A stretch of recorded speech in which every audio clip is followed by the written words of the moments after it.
Do you find yourself putting teaching, your students, your own kids, your spouse, basically anybody in your life ahead of yourself?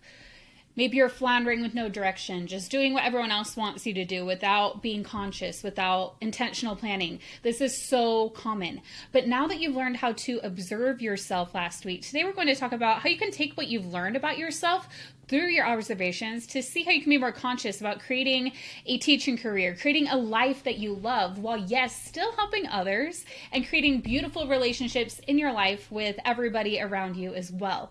You can have both. Welcome to Educate and Rejuvenate the podcast, a 3-step framework to revitalize your teaching, renew your spirit, and reignite your passion for life. Part 2, choose your direction. Welcome to Educate and Rejuvenate, the podcast to help you revitalize your teaching, renew your spirit, and reignite your passion for life. I'm your host, Kelsey Sorensen, a former teacher, current homeschool mom, published author, and certified life coach. Whether you are a teacher in a traditional classroom, homeschool from your kitchen table, or anywhere in between, I am on a mission to help you not only survive as an educator, but thrive. Get ready to uplevel your skills with incredible insights from guest experts and discover the missing piece, rejuvenating yourself. Are you ready to both educate and rejuvenate? Let's go.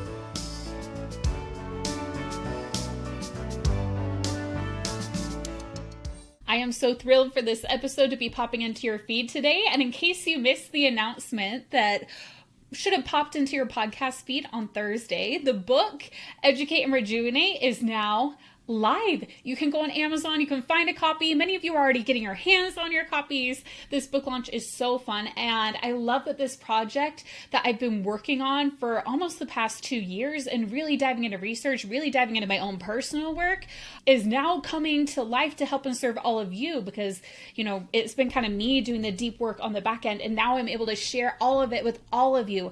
And of course, I want you to have this framework. I want everyone to benefit from the work I put into this book, which is why I'm basically sharing the whole framework here on the podcast so everyone can benefit from the content that I created from this book. So you're basically getting a Cliff Notes version over this 3-episode series because I want you, my friend, my podcast listener, you are here, you're giving me your time, you're giving me the support by listening to this podcast or by following on Instagram, liking and commenting on posts. That really helps me. Whatever you're doing to be part of this community, engaging in our Facebook group, I want to give back to you because when you give me your time, which I know is such a valuable asset when you are a busy educator, whether you're teaching in a classroom or homeschooling or whatever you're doing, I want to give you everything I've got that I can here in the podcast, in podcast format. And also, I am so excited about this book too. So I just want to give you a little sneak peek. And if you love it, you're definitely going to want to snag a copy of the book too. So last week, we talked all about the first step of the framework, which is to observe yourself.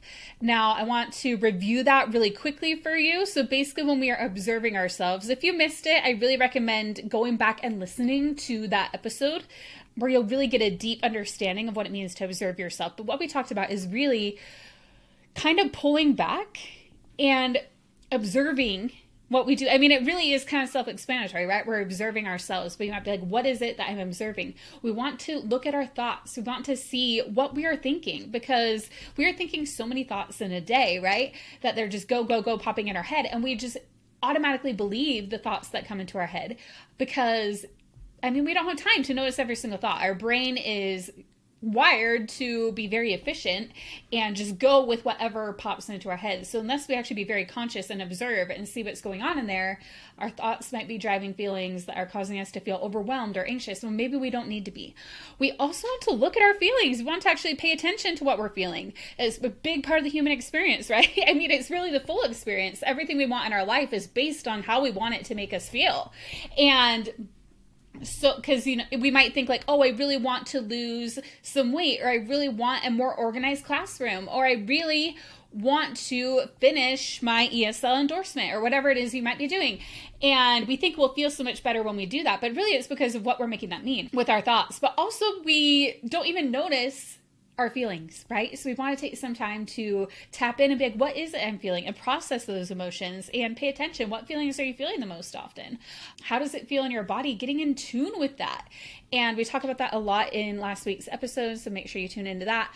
And then we also want to observe our nervous system, because sometimes we're actually in an activated state. Sometimes it's not just our thoughts. Sometimes it's our body trying to protect us and our nervous system coming into play with a fight, flight, freeze, or fawn response. We need to deal with not just the stress in our lives, like the feeling we're having, but we don't need to just deal with the stressors, which are those external circumstances that come and go. But sometimes even when that thing goes, our body still needs to regulate and come back to homeostasis. I talk about how it all comes together, how we want to observe our nervous system, make sure we're activated, or make sure we are regulated. And then if we are, we can look at our thoughts, we can look at our feelings, and really just kind of get clarity on what is going on in my life. And there are things obviously that are out of our control, right? But we are really wanting to focus on what is in our control. We can't control the stimulus, but we can control the response, right? So that is kind of the observe yourself in a nutshell. And once we've done that, once we kind of start observing ourselves, and again, this isn't something we stop. In fact, I want to share the actual section description for the Choose Your Direction in just a second. We're going to continue observing, but we can start taking those observations and seeing, oh, what is it I can learn from this? What is it I want to change? What is it I like? What is it that I want to do more of? And that is where we're becoming more conscious. We're choosing our direction instead of just letting our automatic thoughts, our automatic feelings, or our nervous system dysregulation run the show. We're observing, we're paying attention, we're regulating when we need to, instead of staying stuck in a dysregulated state or being stuck in a negative thought spiral or just, constantly feeling overwhelmed. We are paying attention to that. We are tending to our own needs. Let me share what the section description of the book actually says. And what I mean by the section description is the book is actually divided into 3 sections. So the podcast episode last week covered 5 chapters. And then the podcast episode this week, and those are the 5 chapters about observing yourself. Now that one is the most amount of chapters because there's just so much to it.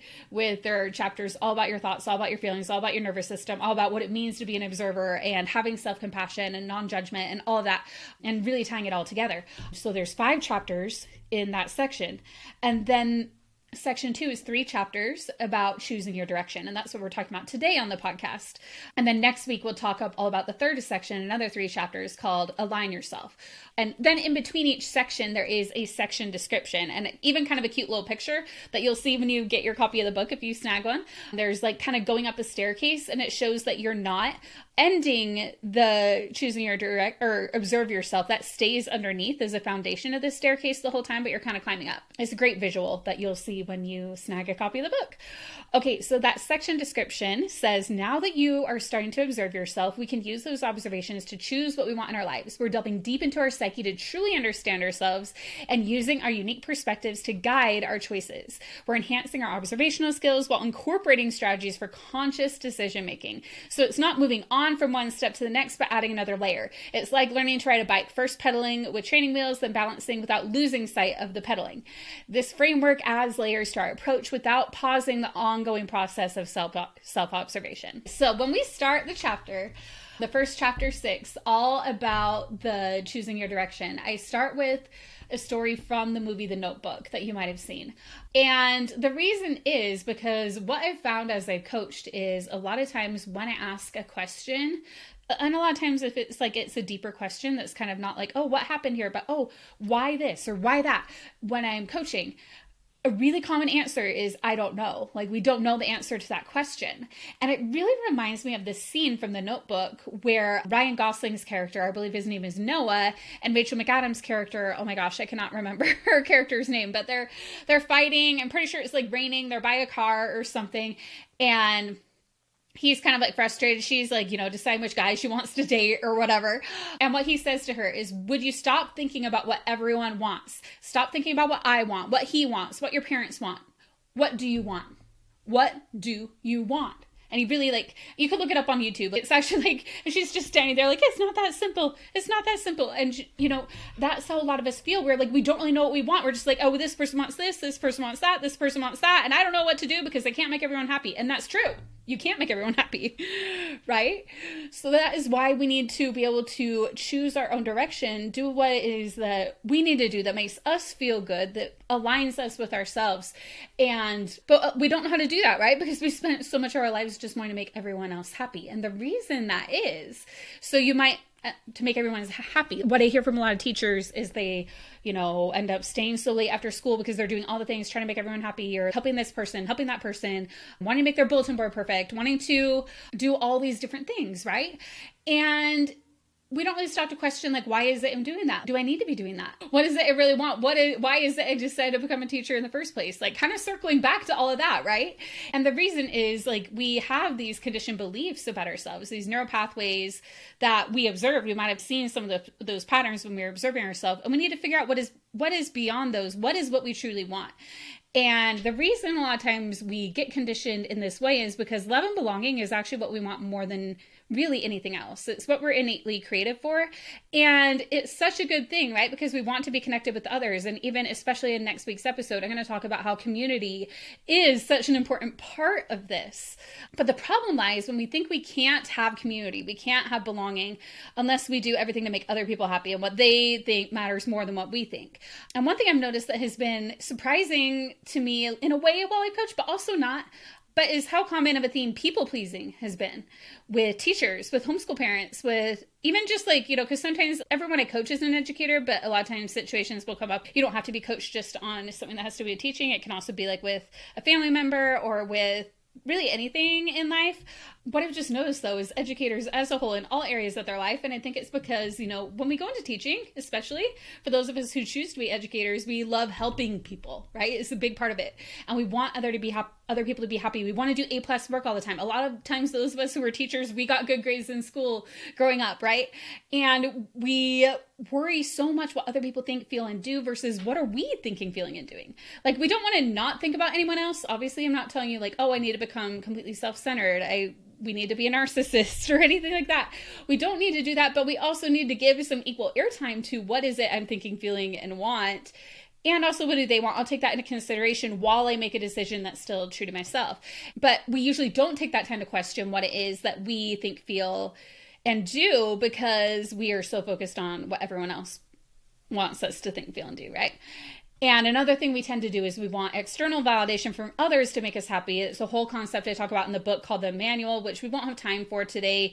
It might be another podcast, but it's also fully outlined in the book. But it's basically how we create, like, we do the things we want to make other people happy, and then we have other things we want other people to do to make us happy. It's like, oh, my colleagues or my admin or my neighbor or my children should do all of these things, right? And we just kind of have these manuals that we create. And I talk about it a little more in the self-love challenge too. Again, like I mentioned, I keep wanting to just keep talking about all these things, but I'm also trying to be mindful of your time and keep these podcast episodes to around 30 minutes. But that's what the manual is. We kind of create these manuals in our mind of what other people want, and we hold them to that. And we think they need to make us happy with this because I'm trying to make them happy with that. Where instead the healthy thing would be for us to each, take ourselves into consideration as well. And we can't control other people, right? They're a circumstance. We can control ourselves though. So what we're really diving into when we want to choose our direction and get to know ourselves is like, what is it from our observations that we want to do, right? What is at least one thing that is working well that you notice from your observations?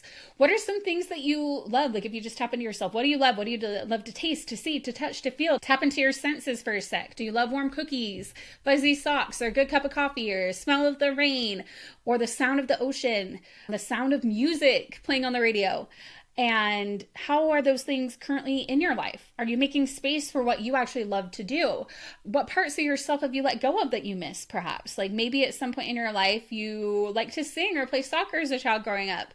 Or maybe you love to dance to music while no one is watching. Is there any part of the younger you that wants to still be there? And again, it might be like, no, that was a thing in the past. That's totally fine. But sometimes we push things away and it's like, oh, what do I actually want? Did I actually want to keep that? But I kind of stifled it because other people didn't like it.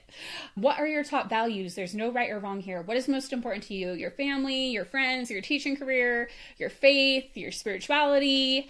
again, what are your top values and how are they reflected in your life?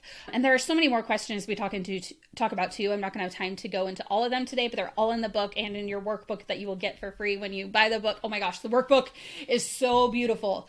And there's so many journal prompts, there's so many exercises. So not only are you going to read and consume lots of content that's way more than I can go into on these 3 podcast episodes, but you're going to get a workbook that is going to allow you to apply everything you learn. And I'm even going to have little video tutorials about each section of the workbook. And then we're going to have some live book club calls. If you purchase the book before December 2024, you'll be able to attend those. We're going to have one every 3 weeks from starting September 26th through December. It's going to be great. And then really kind of paying attention to how would becoming this version of you, your most authentic self, impact your teaching? How is it going to make you a better educator? Because when we take care of ourselves, we're better able to take care of others, right? And just tapping into that why. Why did you decide to teach in the first place? And are you still in touch with that now? So you'll continue asking these questions and choosing your direction. And for me, and it's not even, the questions really just to get you going. It's really all about like, what is it from your observations that you're noticing that you like? What don't you like? And for me, I've been doing a lot. Again, this is an ongoing thing, this whole process. It's not like, okay, I'm going to one time observe, I'm going to one time choose, and one time align. For me, I've been doing a lot of like observing and choosing again. And for me, one example of it is homeschooling this year. I really decided to switch things up. We'd been kind of doing the same thing, using a similar curriculum the past 3 years. And it was just starting to feel like a lot. It was starting to feel like, and also just feeling like, oh, I'm kind of tired of this. So I really decided to switch things up this year. I'm using more of our own Educate and Rejuvenate resources that I love, my kids love. I also got an online curriculum to cover the baseline so they can be doing that while I kind of get some work done. And we're also doing a lot of reading together and writing prompts from the Educate and Rejuvenate writing prompts. And I'm so thrilled about this new direction we're taking with homeschooling. And of course, I could have done mind management. Of course, I could have done mind management and been like, oh, I want to keep doing it this other way. I can kind of like, reprioritize so I can do it that way. But also you can be like, no, what I'm doing isn't working. I'm going to choose a different direction. We're going to do it this way that feels better, right? And that's what it's all about, is creating a life that feels good to you. And last week, even since recording last week's episode, we went to Maui for a week. And what was crazy to me was the concept of how long the days were while we were in Maui. Like when I didn't have work, when I didn't have homeschooling, when our kids actually weren't with us. So it was just me and Randy. And it was so crazy that I was like, wow, there's just like how much time there is in a day. And how, I was able to get so in touch with how I'm thinking, how I'm feeling. And again, I'm actually pretty good at doing that now on a daily basis, but it was very like just time to really get in tune with all that and have really some time and space to think and realizing how long the days truly are. And really just feeling that aloha, right? That concept of like, everything was kind of a more chill vibe. And as I was coming home, I was ready to come home. I was ready to see my kids, ready to get back to connecting with everyone here and getting into this book launch, which I'm so excited for. I was kind of like, what can I do to bring this vibe, continue to bring it with me? How can I simplify things a little bit? And how can I make it even more meaningful? How can I connect with everyone even more? And that's why I'm so excited for the book club that we're doing for everybody who buys the book, that everybody's going to get to come, not just members. I'm also focused on Instagram, connecting more there, bringing more of that back to me doing it and not just my team. And then again, with that, we're going to have to reallocate and be like, okay, I need to step out of these things more so I can really be connecting with all of you. And I also want to be, how can I enjoy more quality time with my kids and create systems in my teaching and my home life so things aren't taking up as much mental space? Like decisions ahead of time is such a helpful concept. And these are all things I'm working on right now and examples of choosing your direction. So again, my day-to-day is going to look a little different than yours, but it's just being mindful of, what in my life is working right now? What in my life isn't? And then there's the power we talk about in chapter 7 of conscious thinking. And one thing I share in that chapter is the concept that our brain wants to be right more than it wants us to be happy. Let me say that again. Our brain wants to be right even more than it wants us to be happy. Like, it's like, no, I'd rather you be sad and I be right than you be happy and I be wrong. Like, isn't that kind of funny? Our brain really wants to prove itself right. And that is why we really need to be conscious about about what we're thinking and observe it and be like, wait, is this actually true? Or is this even what I want to think? And that's where we talk about how we can shift our thoughts into being more intentional and create an intentional model. Like, we can look at, what am I currently thinking? How is that causing me to feel? What am I doing when I feel that way? What result do I get from that? To, if I switch to this thought that actually does feel believable, which we talk about in the book. We talk about the concept of moving up those thoughts incrementally with some tools called bridge and ladder thoughts. So when you grab a copy of the book, make sure to check that out. But we can look at what we want to think, and then how is that going to make us feel? What are we going to do differently when we think and feel that way? And how will that change our results? So when we think consciously, that is just such a powerful way for us to choose our direction. Because again, like we talked about in observing ourselves, our thoughts really do control so much of our lives. And just getting in touch with that, and also creating intentional time to process your feelings as well. Like, how are you creating space for that when you need to, and regulating yourself and consciously creating that time in your day, even in your school day, even while you're teaching, like having a brain break where you all get up and move together. That can help you and your students regulate, for example. Like just making conscious choices that are going to help you in your life.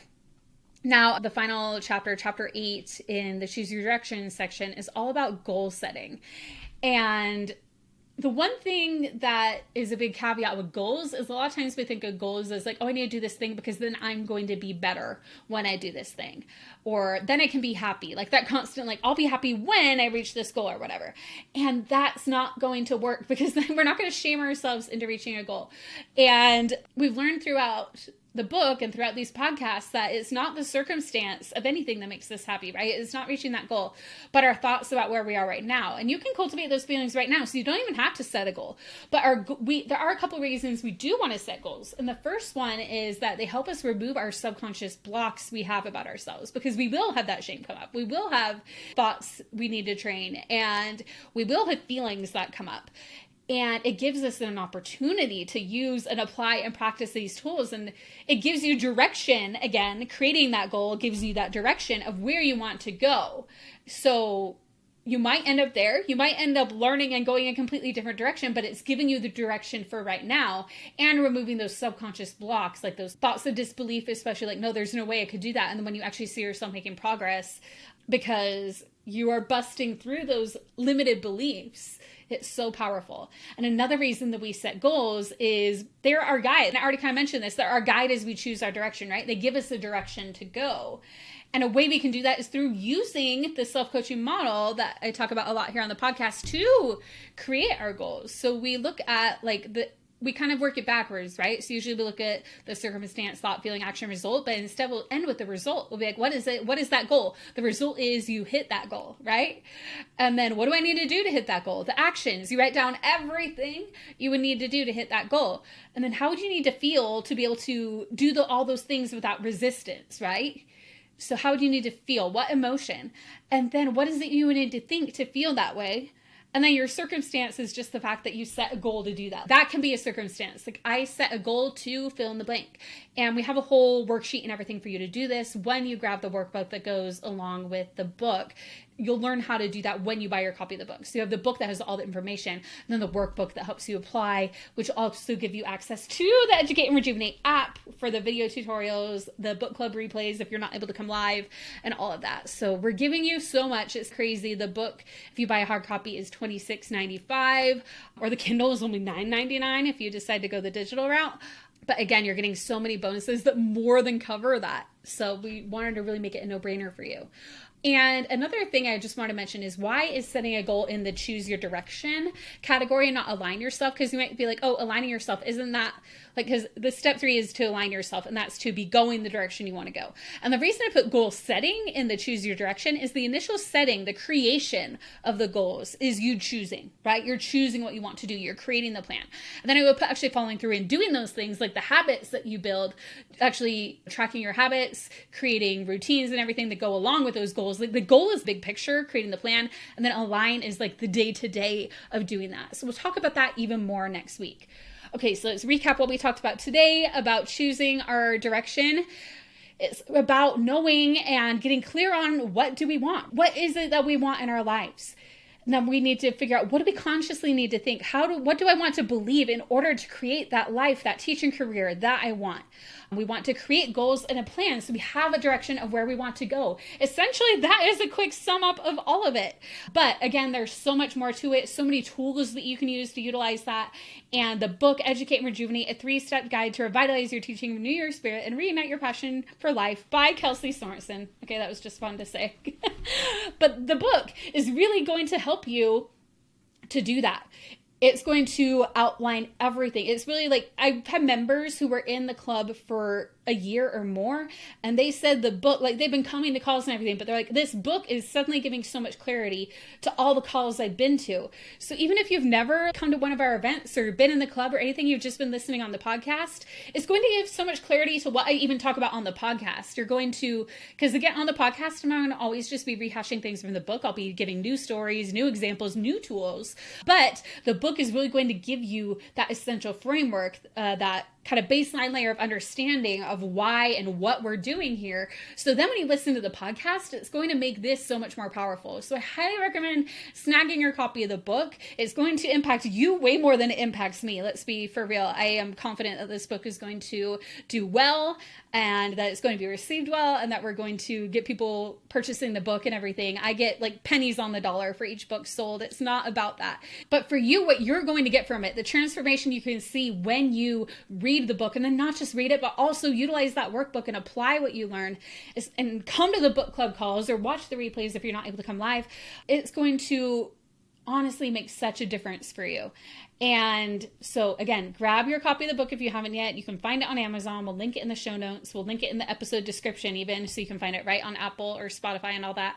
And if you are listening live during the book launch, which is before September 19th, 2024, we have even extra bonuses. So listen to that episode that just popped into the feed on launch day. You'll get to hear a little bit more about it. But even whenever you buy the book, you're going to get access to that workbook, to all the video trainings about how to use it, to the book club anytime while the lives are still happening. And if the lives are over, you'll get all the replays, even if it's like a year later or whatever.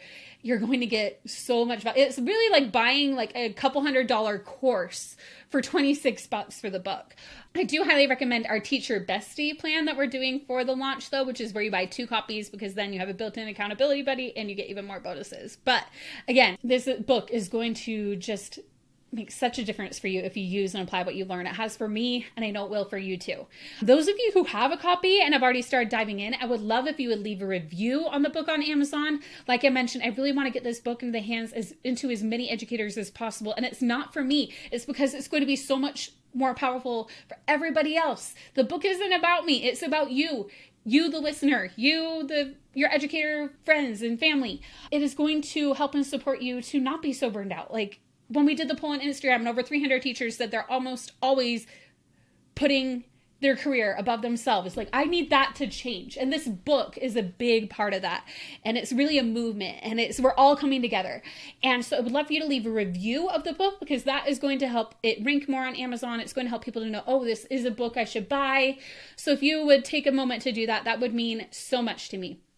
Okay, we will be back next week, and we'll talk all about the 3rd step of the framework, which is to align yourself. We'll talk then.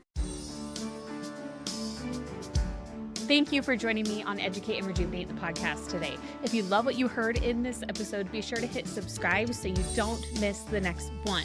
And if you're hungry for even more, be sure to check out the book that I wrote.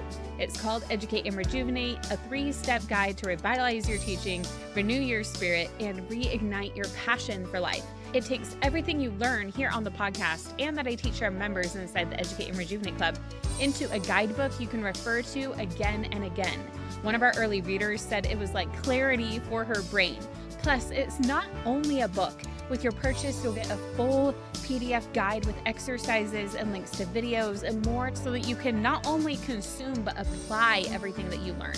If you're ready to make Educate and Rejuvenate not just a podcast you passively listen to, but a lifestyle that you put into action, it's time to grab your copy on Amazon today. Or head to educateandrejuvenate.com/book to read the first chapter and the introduction today.